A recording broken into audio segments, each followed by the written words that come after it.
Está silenciada, Gaby. Sorry, I'll start again. Welcome to this talk organized by Asociación de Profesores de Inglés de Bahía Blanca and Instituto Superior Juan XXIII English Department. Today, we welcome Griselda Beacon. I know that most of you already know her, either because you have attended her courses or because, you're students that probably might listen to her for the first time today. But either if you know her or you'll know her today, I'm sure you'll long for the next talk by Griselda. This is what you feel once you listen to her. Now comes the point when I start showing off, saying that Griselda was a student here at Instituto Superior Juan XXIII. I was lucky to be her classmate, and I'm luckier to be her friend. We've been friends for over 30 years. So, Gris, we are really honored by your presence because this year our institute, our institute is celebrating the 60th anniversary. So it's real an honor to have you here today. And besides, you accepted this invitation at once. Thanks a lot. Thanks a lot. Analia. Okay, hello everybody. Good morning. Let me introduce you to Griselda Beacon. Griselda Beacon is a teacher educator and specializes in literature. She delivers teacher training workshops and conferences on literature and foreign language teaching in diverse international contexts.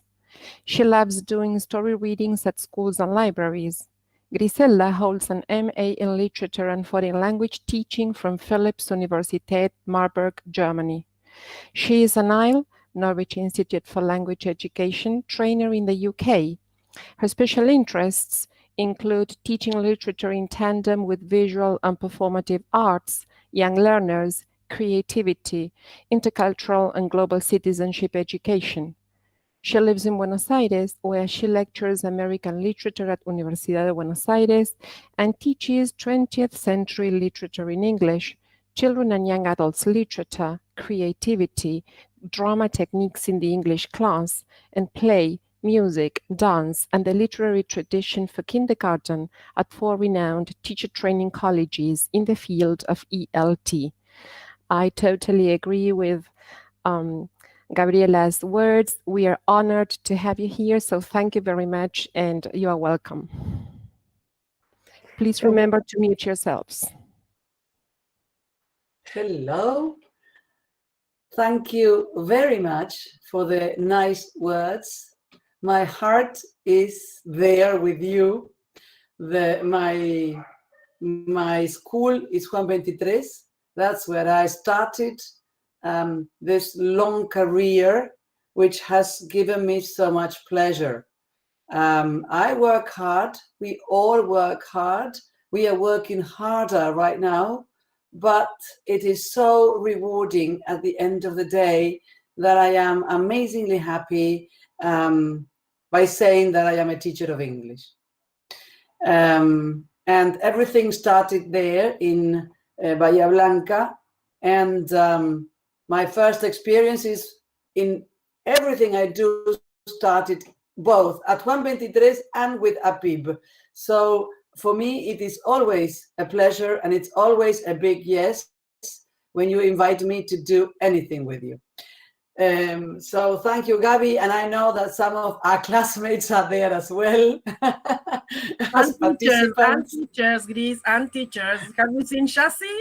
You have already seen exactly. Chassis here. Yes, she was our teacher in first year. Oh, amazing, amazing. Life is crazy sometimes, and we have these nice moments. So having said that, I think I am ready to start with the presentation. I think I'm going to share this with you for more or less an hour, and then we will have some time for talking, questions, doubts, anything you need. However, while the presentation is going on, if you have any question or anything, please just write on the chat, and so we can interrupt the presentation and talk about it for a while. Or maybe I ask you to participate in some way, so you can also work on the chat, right? So write on the chat. So I am ready. I hope you're ready too. I'm going to start sharing. Let's see.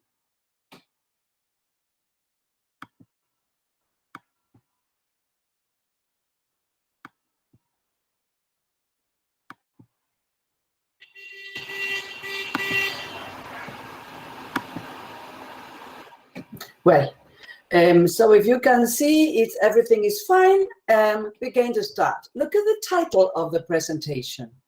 It says, let's use poetry in our English classes. I think that we all love poetry, right? But we find it sometimes difficult to use poetry in the classroom. Perhaps in kindergarten, we use some rhymes, but then we tend to work with stories. And we leave poetry on the side. So I hope that the presentation today brings poetry back to your classes. Let's see, it's going to be very, I'm going to show you what I do with poetry in the classroom, and I will show you examples, especially now on Zoom. I've got lots of examples on Zoom as well. So you see that nothing stops us, or at least nothing stops me. Now, have a look at this. It says, this is just to say I have eaten the plums that were in the icebox and which you were probably saving for breakfast. Forgive me, they were delicious, so sweet and so cold. Now,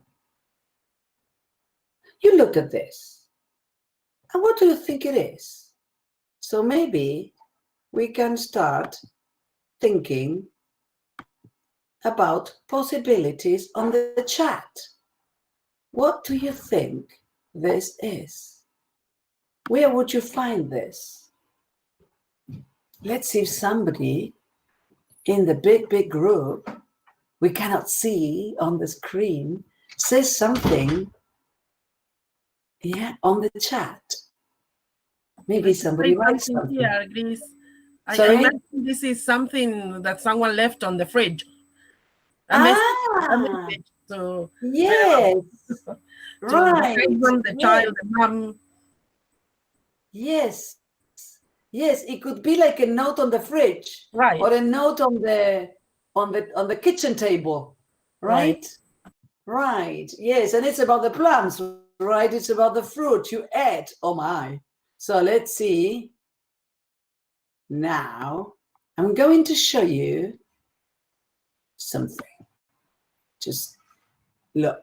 What happens if this becomes this?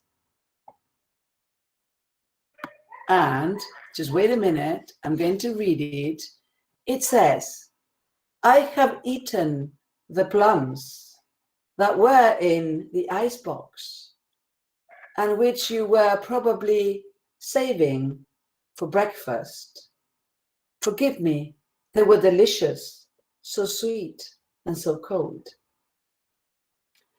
All of here people say a note on the fridge store. Yes, we all agree on that. But if we see it like this, it is immediately something else.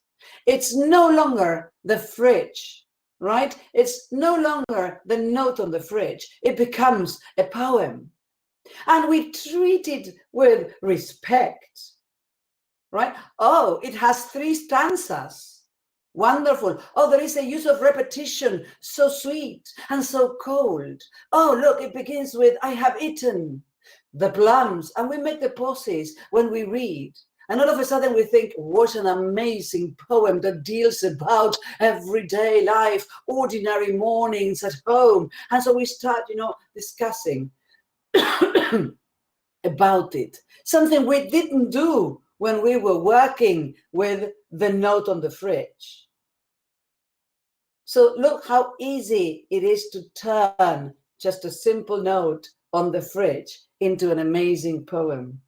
Every student can do that, and you feel so proud of yourself when you write a poem.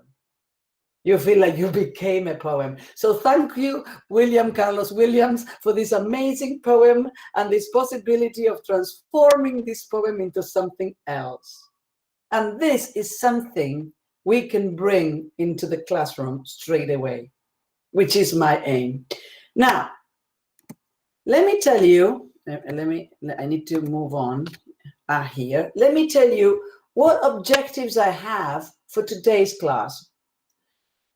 I would like that I could somehow ignite this passion for poetry, so we can use poetry in our classes. When I say poetry, it can mean any literary text, but well, today's poetry.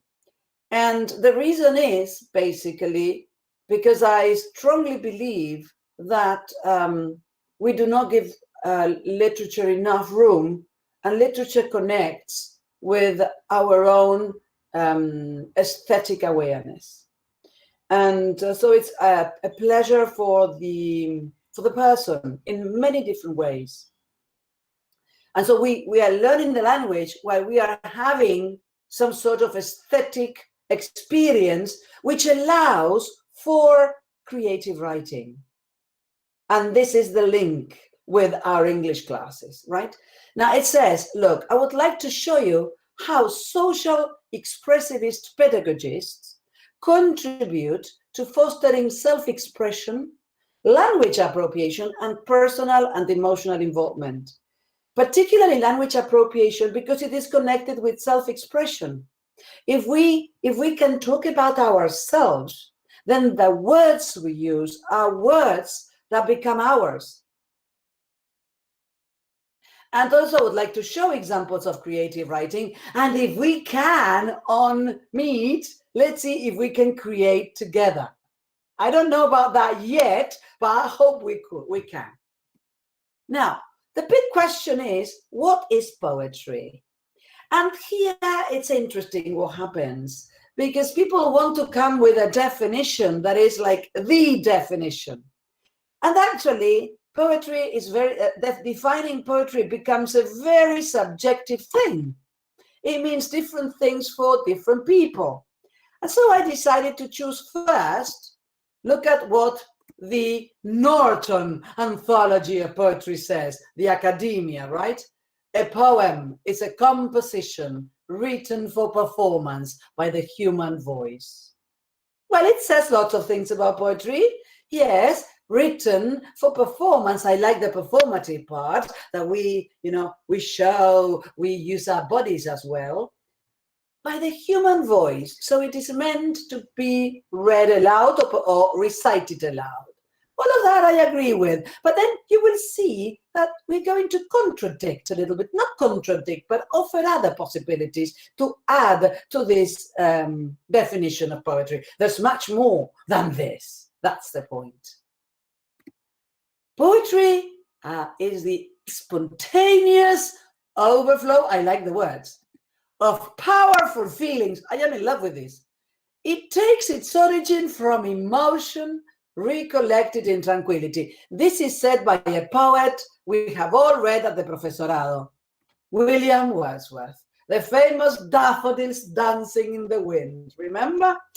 The romantic poets. Oh, how lovely, spontaneous, overflow. I like the overflow, no? The exaggeration, powerful feelings. Okay.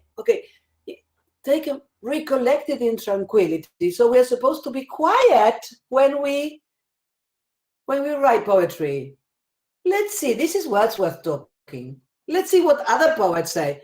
I am in love with this.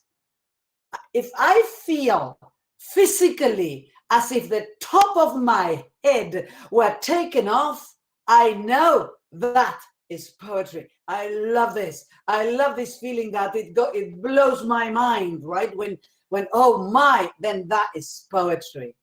Well, that is, of course, Emily Dickinson, a woman who was secluded, a woman who saw nobody, who was inside the rooms of her house.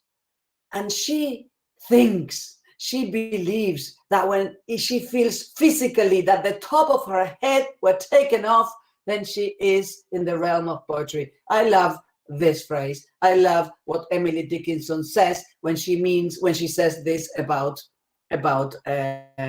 poetry. And finally, it's T.S. Eliot, which is less passionate than Emily, and he says poetry is not a turning loose of emotion, but an escape from emotion. It is not the expression of personal, but an escape from personality. I don't understand very well what he means, but that's not the point. The point is they all deal with emotion.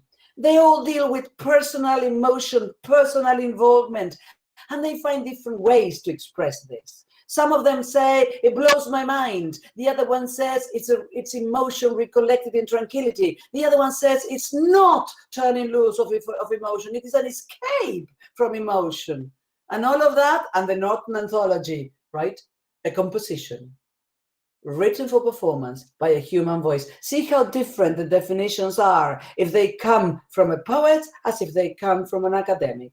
No? And then this one, which I find it funny, it's Wendy Cope, a contemporary poet, and she's going to make a point when Wordsworth says, takes its origin from emotion recollected in tranquility. And she says, I love her for that. People are always quoting that, and all of them seem to agree. And it's probably most unwise to admit that it's different for me. I have emotion. No one who knows me could fail to detect it. But there is a serious shortage of tranquility in which to recollect it. I find myself there. There is a serious shortage of tranquility in which to recollect it. So this is my contribution to the theoretical debate. Sometimes poetry is emotion recollected in a highly emotional state. My purpose here is that we need to find our own way to define poetry. That is our own way to express what poetry is for us, right? And to show you that maybe you find related to some of these, but you may find your own, right? Because there is not one way. It is something that we define poetry, or we talk about poetry according to how we feel about it. Now, I said in my goals that I was going to talk about social expressivist pedagogy, and I will tell you why.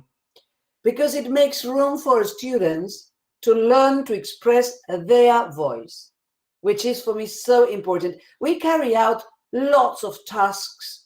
We prepare lots of activities for students to use the language they are learning, to become conscious about that language, to use the same expressions again and again. And with poetry, what we bring to contribute and to complement that work is that those expressions they are learning can become the ones they need to express their voice.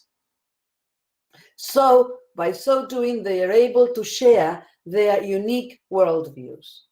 Yes, and that is a contribution to the kind of work we already do in the classroom.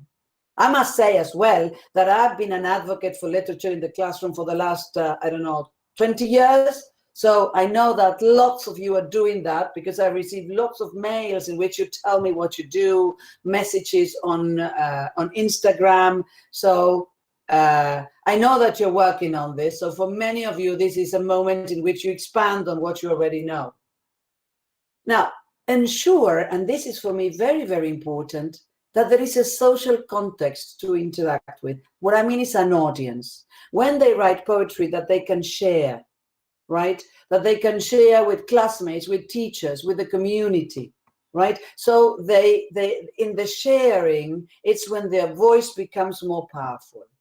What I'm saying basically in pedagogical terms is that we need to create communities of learning.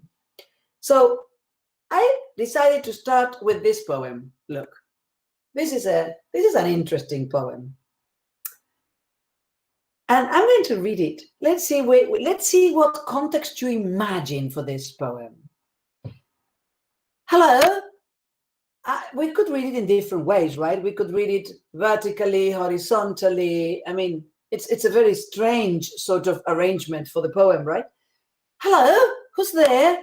This is me. This is me. Who is that? Hello? Hello? Who is that? This is me. Who is that? This is me here. This is me. Who is that? Hello?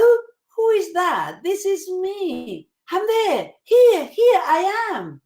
Who is that? Hello? Hello? Who's there? I'm there. Hello? I'm here. I am there. Who? Hello? Who is there? I'm here. I am there. Who? Hello? Who is there? I am there. So I'm going to stop. Wait a minute. Oh, no. That's the second point.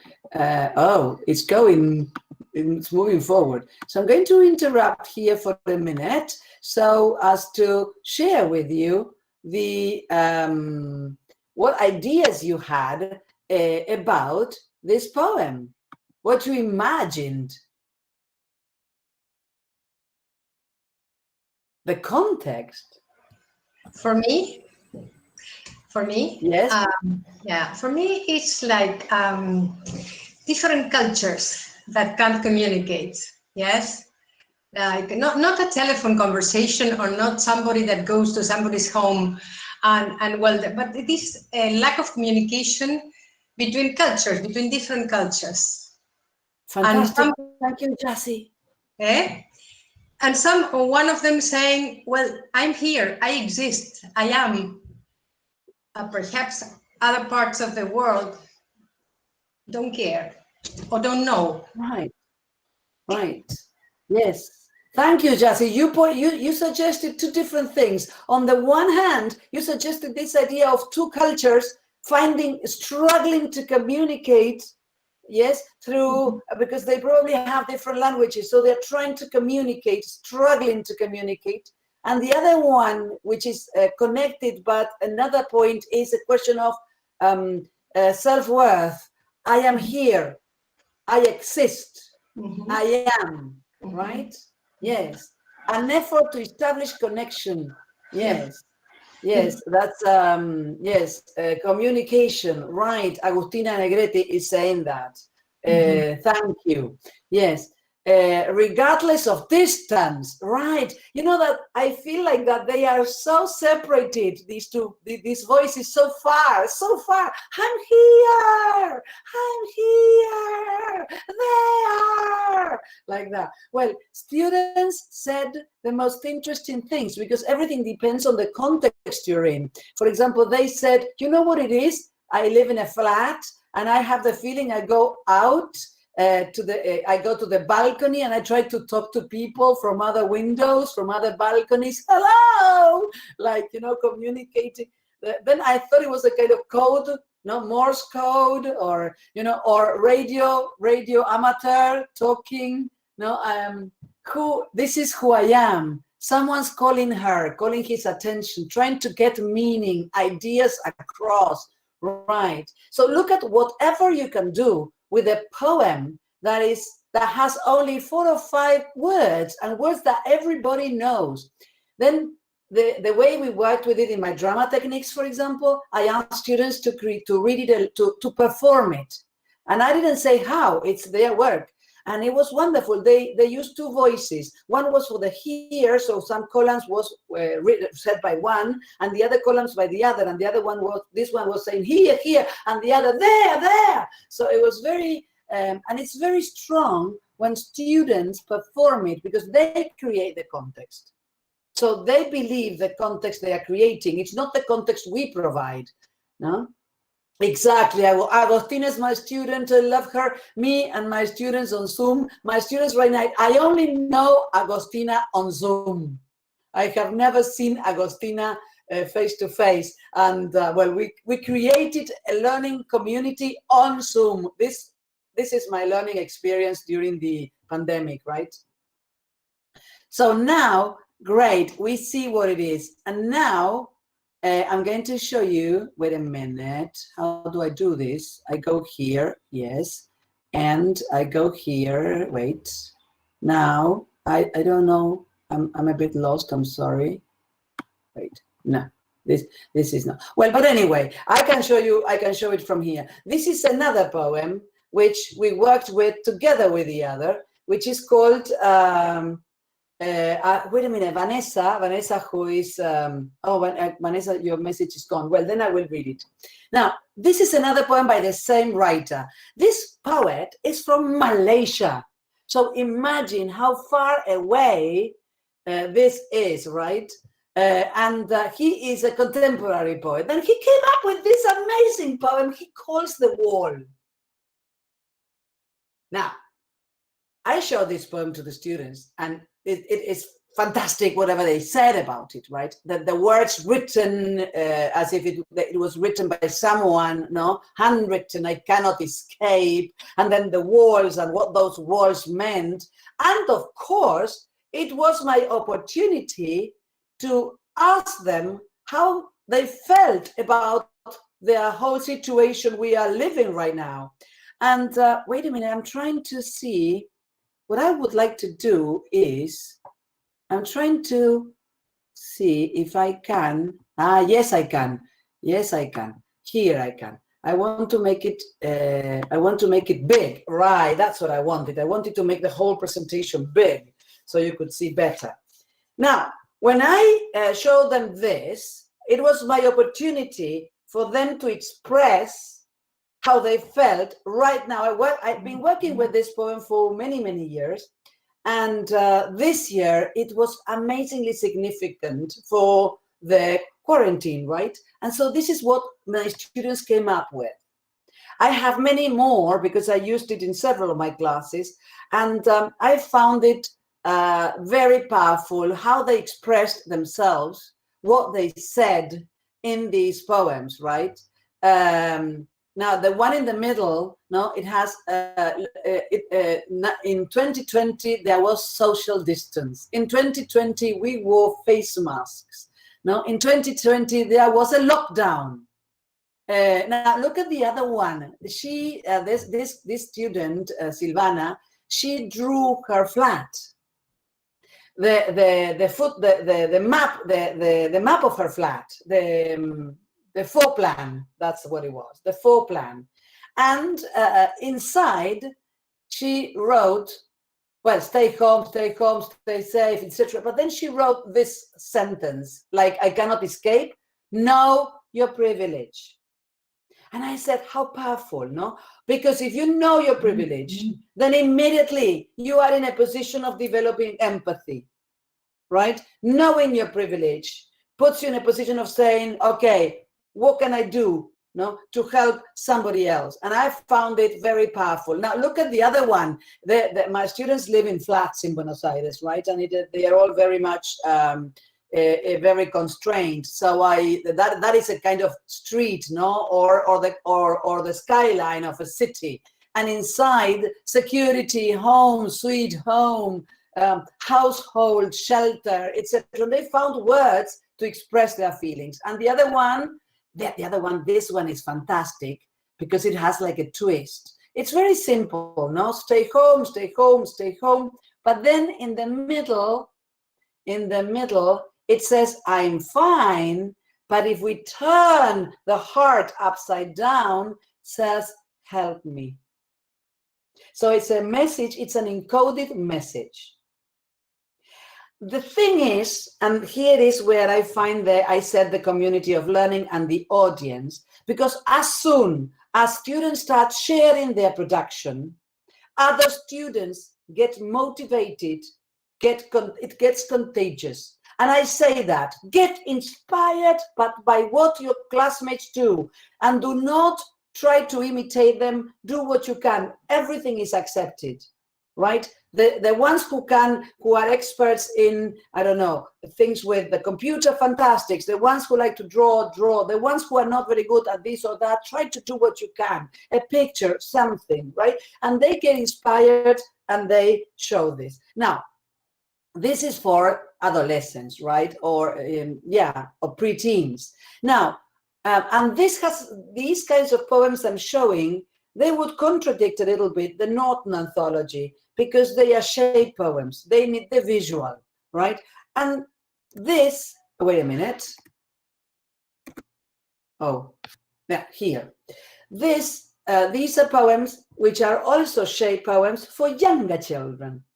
I just cannot tell you how often I use this poem and the CT and what children can do with it.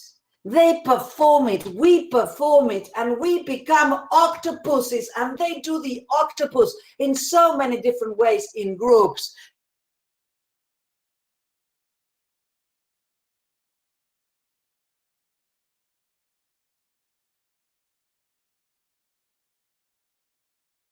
We play it in many different ways, but it's an amazing poem, which is Oliver the octopus underneath the sea, and they go like this, swimming very slowly, looking for his tea, makes a little bubble, plop, plop, plop, gives a little grin. Hi there, fishes! Come on in. And I know I have students here right now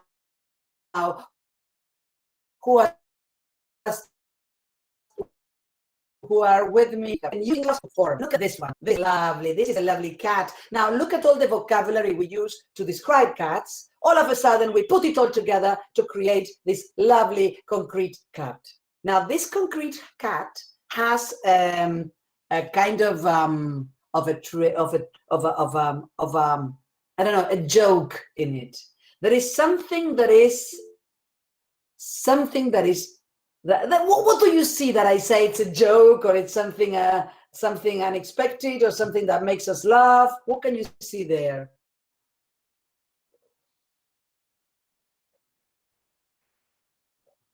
What did the cat have for lunch?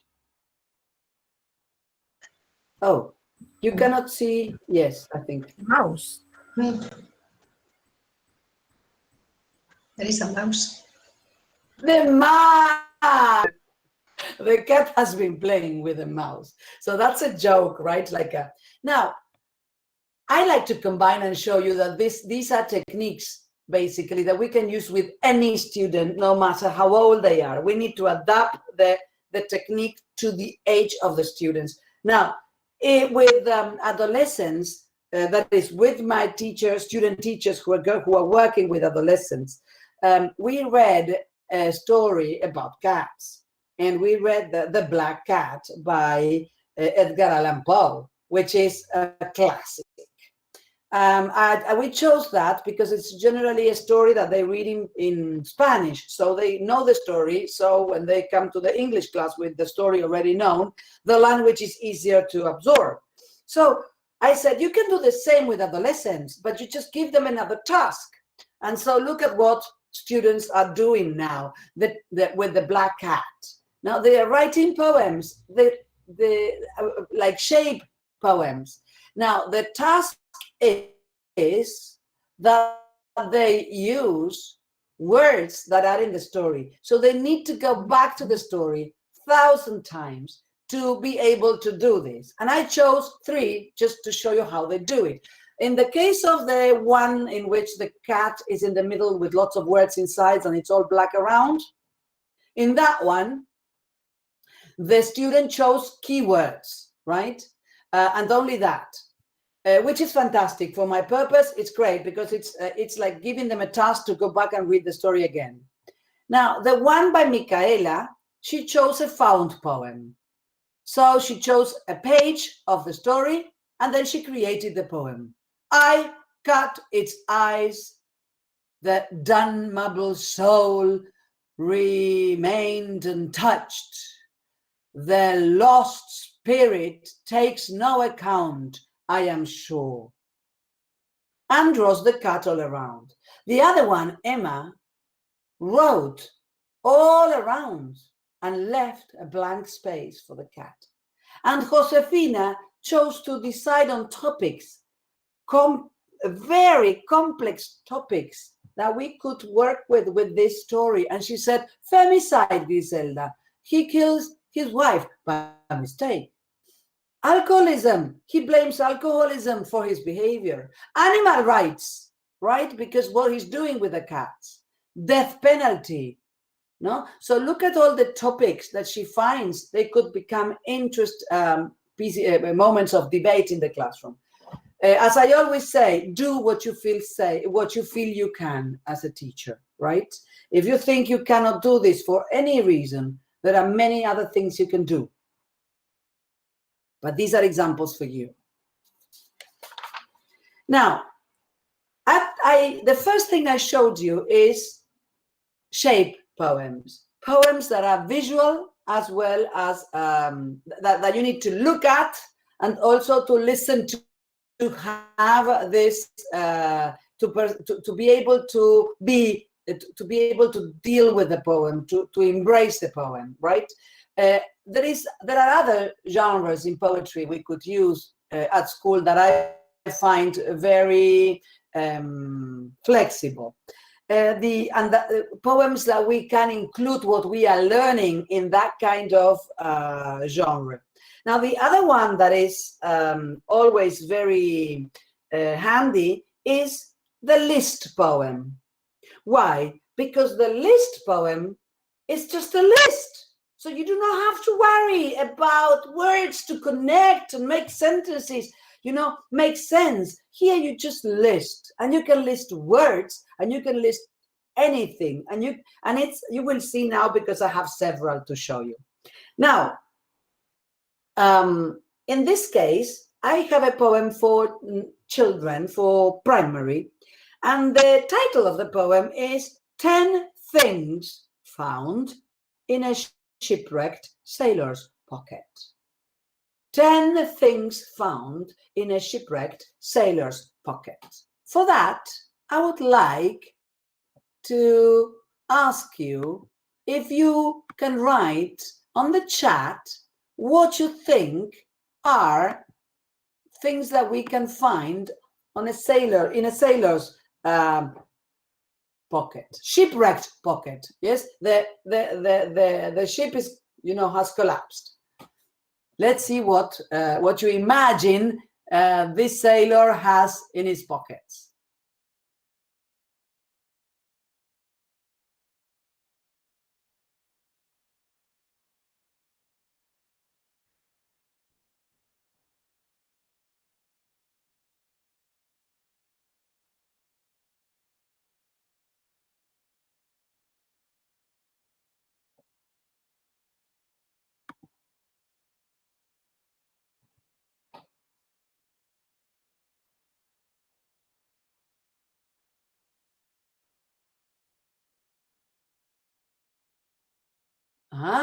A photograph, a compass, a rusty compass, says Vanessa. Here I will use these two, Agostina, compass, and then a rusty compass that Vanessa says, because sometimes children say one word and they will say, let's add.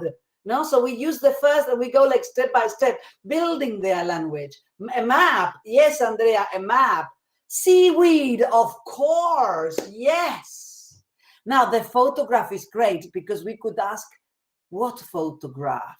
From whom? Wet cookies, oh yes. Now, the photograph is fantastic to start imagining, no? What kind of picture? From whom? From, some keys, right. Now, you write them all. A bottle of whiskey, of course, Cynthia. You cannot be a sailor without a flask of whiskey, right? Yes, true, yes. A jackknife, of course, yes. So, rusty key rings, great. So you write them all on the board or somewhere to keep them, and then you can use it after the poem, so you can expand the poem with what the children say, and you can interrupt the poem because it's a list poem. The order, that doesn't matter. Because in a list poem, everything is on the same level. So it's the same whether the keys come first and the picture comes next, second. So you can simply intervene the poem I'm going to show you and put all of these things in. Now, let me show you the poem now. Now that you have worked with it a little bit, I need to go to the presentation, which is here. And I need to come here and wait a minute. No, wait a second. It takes, I am a little bit here. Okay, I am a little bit physical for this. Wait a minute. Oh, how can I do this? It doesn't work. Well, I'm sorry, but I will not be able to make it big. I hope you don't mind. Now, look at the poem about the 10 things found in the shipwrecked sailor's pocket. A liter of sea, an unhappy jellyfish, a small piece of a lifeboat, a pencil wrapped around with seaweed, a soaking feather, the first page of a book called Swimming is Easy, a folded chart showing dangerous rocks, a photograph of a little girl in a red dress, a gold coin, a letter from a mermaid. Now, with this poem, we have worked in many different ways. We have written post-its that the mermaid left. See you at the bottom, or things of the sort. We have written the letter that the mermaid wrote. We have written the dedication in the picture and thinking about this girl in a red dress. We have changed the photograph. We have included the compass, which was not here. We have seen what they have said and what is actually in the poem. And so we said, yes, look, seaweed, yes, wonderful. How happy students are when what they say is in the poem, right? And we have expanded the poem. And then we created other poems. 10 things found in the teacher's pocket, right? Like lollipops and puppets and finger puppets and a handkerchief and chalk and a marker and I don't know how many things. So this is a great prompt to work with poetry and then to create something with the students. Now look at the next one. Oh, sorry, this is wrong. Here. Can you see I am hungry?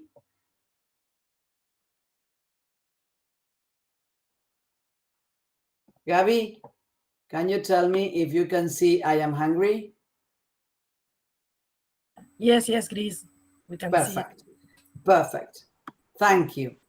Now, here, I Am Hungry is a lovely poem by Michael Rosen.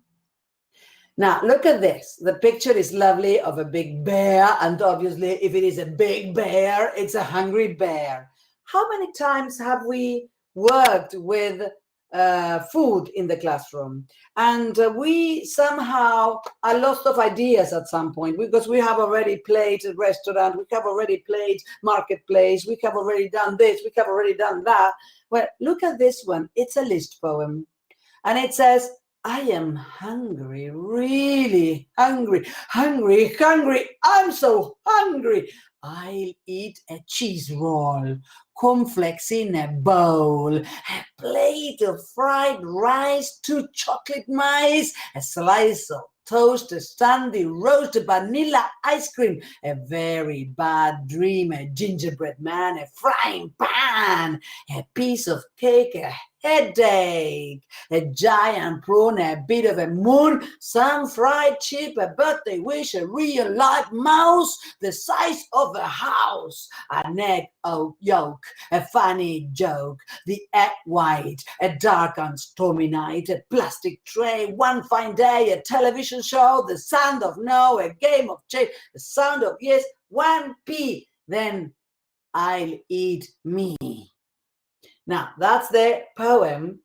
And one of the things I would do with this poem is tell the kids, this is a very British bear. And then they would say, but why? Because of what the bear eats.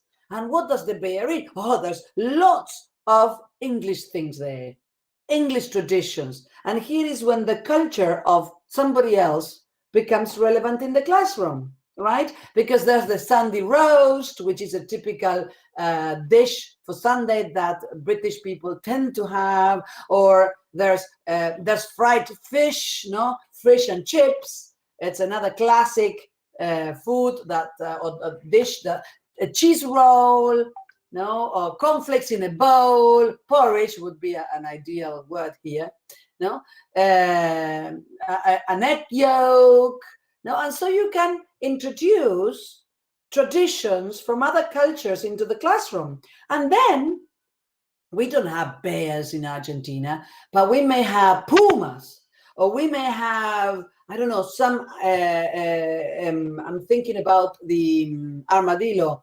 in Spanish, in our armadillo, I cannot think of the name in Spanish right now. My mind is, sorry? Isn't it El peludo, el peludo. We can have a peludo, or we can have. And so, what would they eat if they were here? And so, of course, we would write asado, mate. We would think of milanesa and milanesa caballo. We would have our dishes right here, or I don't know, something that the children eat at home. At home, it was, my mom used to have this pudding with vanilla and vanilla, real vanillas, and then vanilla pudding. Then you can, bring the kids' own traditions, and you can write together a very simple list poem with them, right? And this is a very nice activity. This can be done with the whole class, not in small groups, in which they use what they are learning and they are bringing it into the English class, and they are learning about other cultures and then about theirs. And also this area of, this can be so, but it doesn't mean that everybody does. Yes, because we are asado fans, but not everybody likes asado, right? So also making room for diversity in our own traditions. Now, I would like to ask you to imagine, because the poem that comes afterwards requires your imagination. If you had, you won't need it, but I would like you to close your eyes. So I will read you the poem, and you will have to, well, no, before I read you the poem, I'm going to tell you what you have to imagine. It's you. It's you. You are in the countryside, alone. It's a lovely day, so you have to imagine the color of the sky.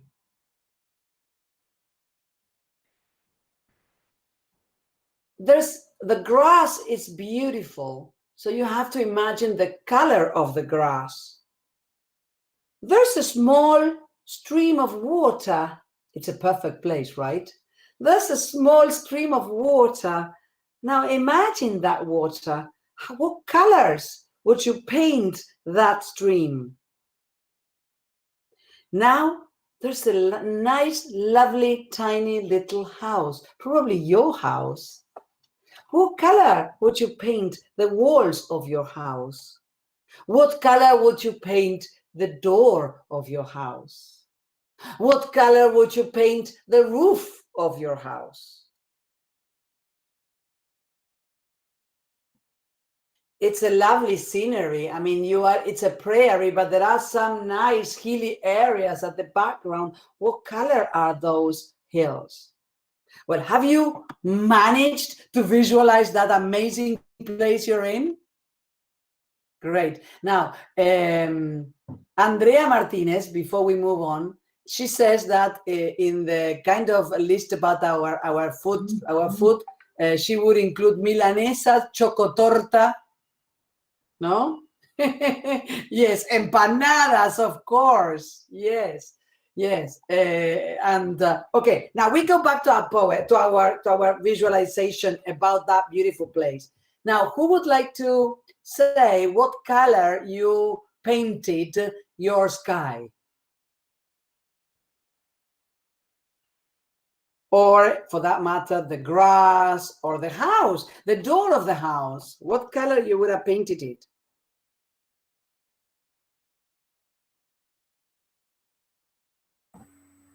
Well, if nobody wants to talk, Yeah. I will. Thank you, Gabby. All right. The blue sky, of course, because you I mean, depicted it a wonderful day. So blue sky, shiny green grass. I also imagined some sunflowers. And then, well, the brook or the river. I imagine it as white with green. Yes, a little bit of green, of different shades of green, right? And then a small house with white walls and brown doors and windows, like a bungalow. Great, thank you, Gabby. Thank you very much for that. They are writing a red door, lots of people see a red door. That's lovely. Yes, I love red doors. Yeah, exactly. Blue, bright sky. Look at that, Vanessa. Blue, bright, beautiful, alliteration. This is so poetic, you see. You start putting you start using poetic devices. I feel the wear and the smell of the trees, a small house with a green door, white stream of water. Now you ask the kids to draw, to color it, because then you show them this poem, and that's the fun thing. Take a brush. The sky is green, the grass is blue, you are purple, the house is silver, the sun is black, the river is gold, the world has changed. Did you do that? Now, what happens when we do this? We show kids that there are different perspectives, right? That somebody can see the door red or green or anything, or that there are some cultural and you don't really say that, it happens, right? You don't need to go into that, but they become aware that when you imagine that we have different worldviews, and that they come through our production, and in the comparing, look, there are so many different doors, and look at the poem. What does the poem say?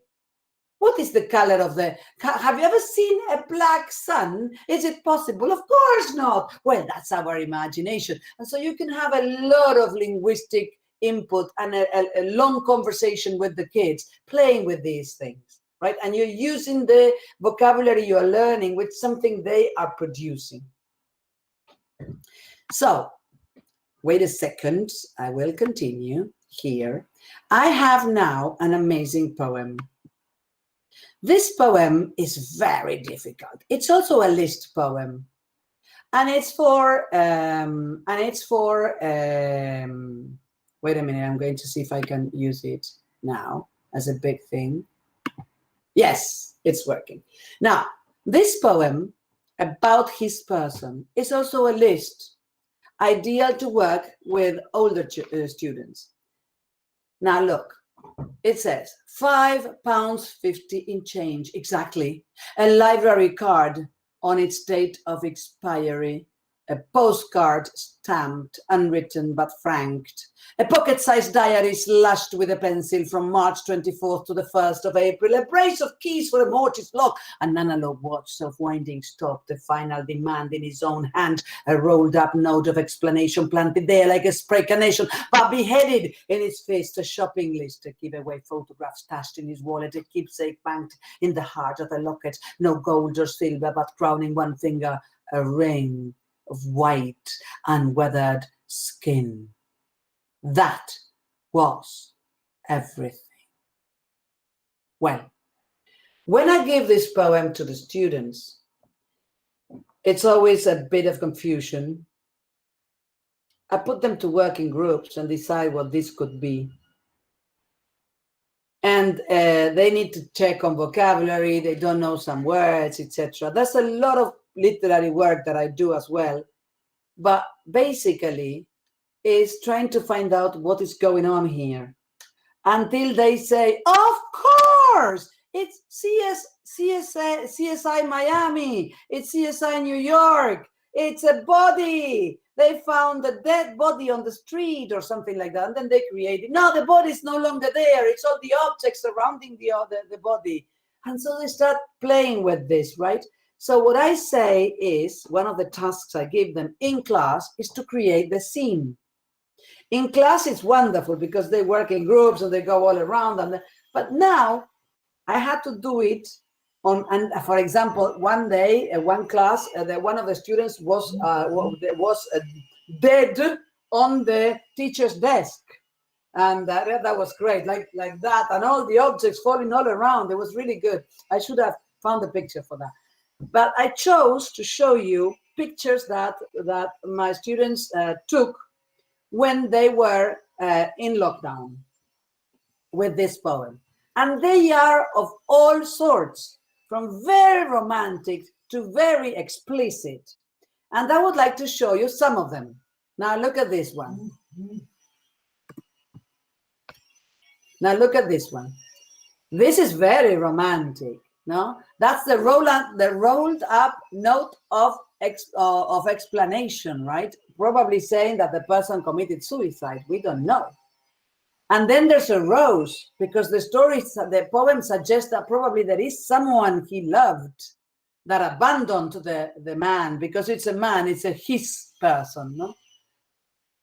Well, there's a police officer, because the whole discourse is very detached, like objective, no? There are coins, there's a postcard, there's a wallet, no? That's very like if it was a box full of all these things. So this, and then first is the rose with the petals, and then it's the rolled up note with the hand, and then it's the hand is gone, and then so it's this is I really like it. And now look at this one. This is what students have done. They have put themselves there and they have covered their faces with something, and they have created all the white lines. Look at this, is Agos there with her mom's. Agos is there in the now with us. So hello Agos, there you are again. Now with her mom's shopping bag, right? Shopping carry-on. And then the other one in the middle is great. Look at that. It's not a person, it's the clothes of a person. And it's really spooky. Well, and so they showed this and they had fun creating it. And some of them put people of the family as well as part of the scenery. And parents had to work. And then they said, are you going to do something with me again this week? And they find it funny because it's student teachers working with their own families, no, and bringing the class into the homes. And I like that. Now, I would like to show you now, I think I need to mute myself, so I need to stop sharing. Oh, I don't know what I did. Oh, sorry, no. Oh, sorry. I need to do something. I need to stop sharing. I'm going to show you now. Wait a minute. Just give me a second. Yes, I have to mute myself because I'm going to show you a video. This was not in lockdown. That was before. I gave the task that they could do something different with it. Yes. So some students prepare the box that you know, when you go to the police quarters and you say, you know, closed case. Yes, so there are boxes, and then you take the box and it's all the information is in there. So they created those boxes. They did different things. And these students created this. I'm going to show you. So first I'm going to mute myself so you can see the video. You can listen to the video better.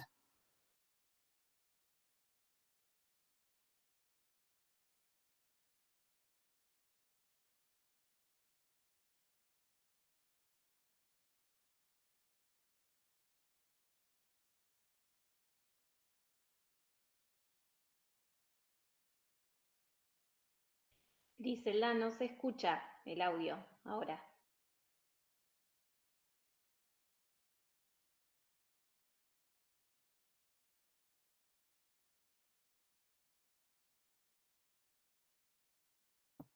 Then I don't mute myself, right? And so maybe now you can hear. We'll see. We'll see.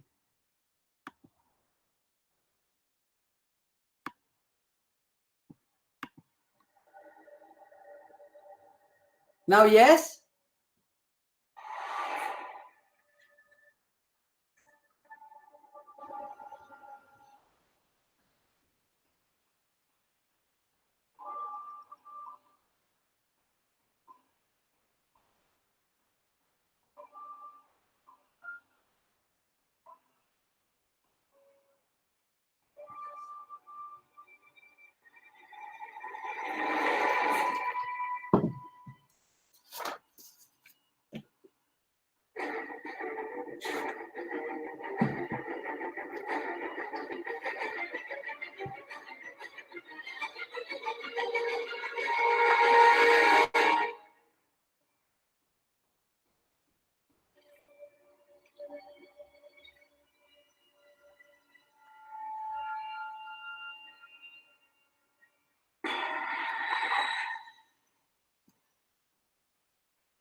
Could you hear now?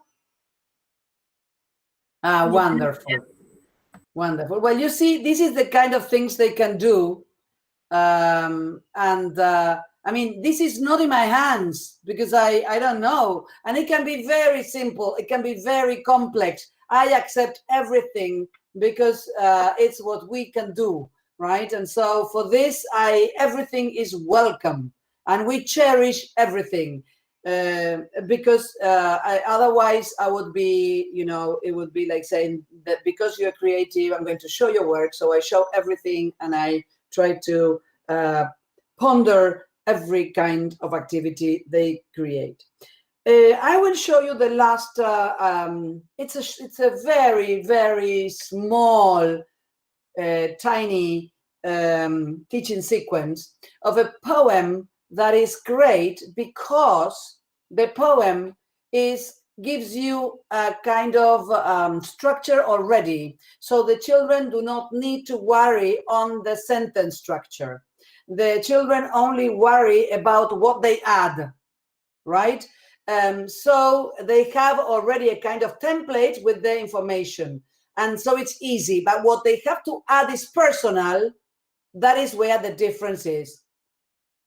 And I started by, it has to do with, the poem is called I Am. So I wanted them to start developing ideas about themselves by doing some creative arts and crafts before the poem. And this is what I'm going to show you now. Just give me a second. I need to go to the presentation.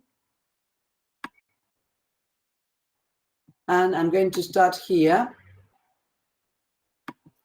And so I started showing self-portraits, yes, contemporary, the 20th century self-portraits, Van Gogh, Picasso, Frida Kahlo, and so for them to see which one they liked and why, etc. I don't know, some of them said that they like Picasso because of the eyes. Some of the girls said, no, we love Frida Kahlo because she's powerful, look at the eyebrows, etc. It doesn't matter, it's a prompt, right? And then I showed them Picasso's paintings, portraits. And it was on purpose because I wanted them to create, to intervene their own pictures and create their own Picasso pictures, right? It was for me to focus on themselves. Now I'm doing this on Zoom. And my students are doing amazing work. I haven't a picture. I forgot to add a picture, but I'm sorry for that. But it's working fantastically on Zoom. Now, look at what they did. Well, I always do it with them. So now these are all student teachers. They were so happy doing their own work. I said, do it for you to learn how to feel, to experience it, and so you can do it with your students afterwards. And then we take pictures, no? Because they know I want to show around, so they allow. Now, this was great, right? This is a fantastic picture. Well, and then we take pictures of them all because I want them to feel proud of their work and what they do. And then we have the poem. Yes, and here you see I am, and then you have to put 2 special characteristics you have. I am polite and kind, etc., etc. And then they produce their poem. And it comes something like that. This is Manuela, and this is her picture, and this is how she wrote her poem. Yes, I put it on a yellow background so we could read. I am patient and kind. I wonder about my previous lives. I hear my heart's voice. I see heaven. I want to achieve a yoga headstand. I am patient and kind. I pretend I am a princess. I feel the moon's aura. I touch the wind's hands. I worry about homeless dogs on rainy days. I cry for children who are alone. I am patient and kind. I understand love for nature. I say kindness is the best way. I dream about the beach. I try to put myself on people's shoes. I hope all the children can go to school. I am patient and kind. Every poem is as powerful as this. And to conclude, I would like to say something about the importance of literary competence. Yes? While we are doing these creative writing things with the students, we are doing, as you say, in tandem with visual arts and performative arts. We notice how our linguistic choices grow, especially in terms of vocabulary. We also have more linguistic tools to write different texts. We also have more words to say when we want to express what we want to express. We also develop self-confidence to express ourselves. And we develop our artistic and aesthetic sensitivity and consciousness. Daniela Bertocci affirms that we often consider that literary competence presupposes linguistic competence without acknowledging that through a creative exploration, look at this, a creative exploration of the linguistic code, we become aware of the norm by transcending it. So through this play, through playing with language in the poems, we are learning, we are exploring creatively the linguistic code in the foreign language, also in your own. So I would like to work with you now. You need to write on the chat the words that are your words in English or in Spanish or in any language, because I would like to read a poem by Michael Rosen, which is called Words Are Ours, and I would like to read it and include our own words, right? So what we're going to do is the following. I'm going to stop sharing. Wait a minute. Oh, no. I have this just in case I have more things to do, but normally, oh no. Here. So you need to write there on the chat, and I will read the poem first, and then I will start sharing your poem as a continuation, okay? Our poem together. So when I start reading, just the words that come up to your mind that are your words, put them there. So I'm ready to start. Are you ready? Now, Words Are Ours by Michael Rosen. In the beginning was the Word, and the Word is ours. The names of places, the names of flowers, the names of names, words are ours. Page turners for early learners, how to boil an egg or mend a leg, words are ours. Wall charts, love hearts, ports reports, short retorts, jump jars labels, timetables, Words are ours. Following the instructions for furniture constructions, ancient mythologies, online anthologies, who she wrote for, who to vote for, jokes collections, results of elections. Words are ours. The tales got you gripped. Have you learned your script? The method of an experiment, ingredients for merriment. Waiting for your text. Reply, what's next? Print media, Wikipedia, words are ours, subtitles on TV, details on your CV, book of great speeches, guide to the best beaches, looking for charters on velociraptors. Words are ours, the mystery of history, the history of mystery, the views of news, the news of views, words to explain, for words for pain.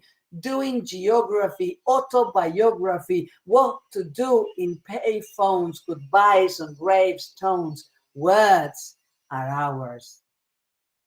And now, let's see what you have written. And it says, identity, love, nature, create, worlds, norm, genres, no boundaries. Words are ours, awareness, rhyme, give sense of identity and belonging, knowledge, freedom. Words are ours. Words are ours. And so if you continue writing, we, yes, we, words are ours. There is a book here I have. Just give me a second. I don't know if I can find it quickly. Maybe I won't, which is called The Word Collector. Transcend the power and speed of modern communication. Words are ours. And in that book, in The Word Collector, the girl collects words, and one day she knows she needs to throw the words to the world for the people to take it. That's our role as teacher. We give words for the children to express themselves. We are words till we cease to exist. Kindness, words of worship, empowerment, community. Words are words. Just what you say, just what you write is a freedom of oneself. Words are ours. And with this, I think we can say we have finished our presentation, and I am ready to discuss or to dialogue with you. Words everywhere. Let voices be heard, read, and felt. I cannot end with a nicer line than the one Vanessa shares with us. Words everywhere. Let voices be heard, read, and felt. Thank you.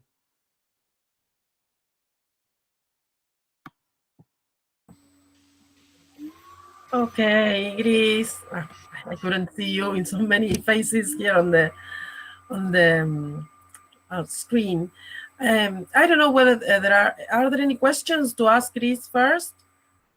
If not, we finished the talk. Not so far, no. Not so far, because we forgot to tell them that they could ask questions. All right, so congratulations. yes, Congrats. yeah, this has been wonderful. Yes, awesome, great. The icing of the cake, because this talk is the last talk this year, right? Organized by the English department. So it's been great that it was you that closes this moment, right? The icing of the cake. That's the words are mine. Thank you, Gabby. Mine. Thank you, Gabby. Thank you. Thank you. Thank you.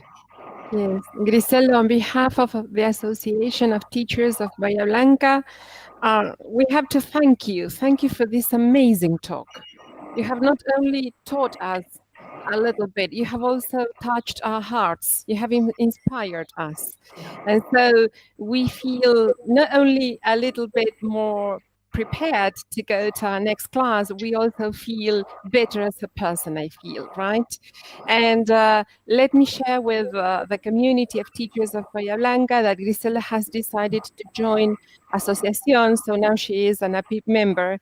And so we are all very happy and we welcome you, right, to our community.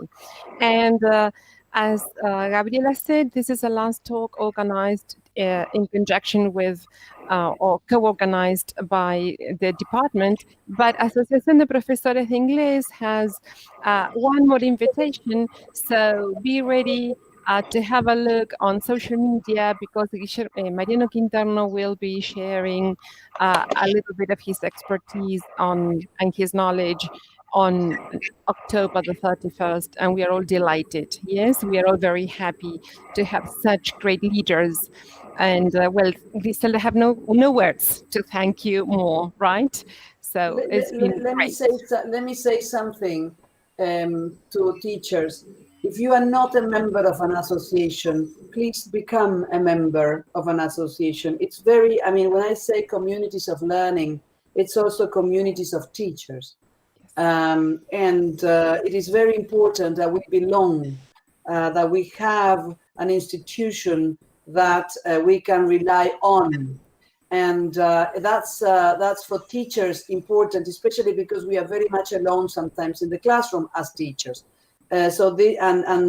Associations do a lot for professional development, right? So like these talks and the other ones that they do, plus other things.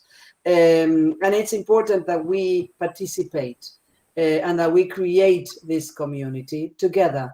Like the words are ours, institutions are ours. So we need to live the institutions as well, right? I see Miriam there, who is a great poet.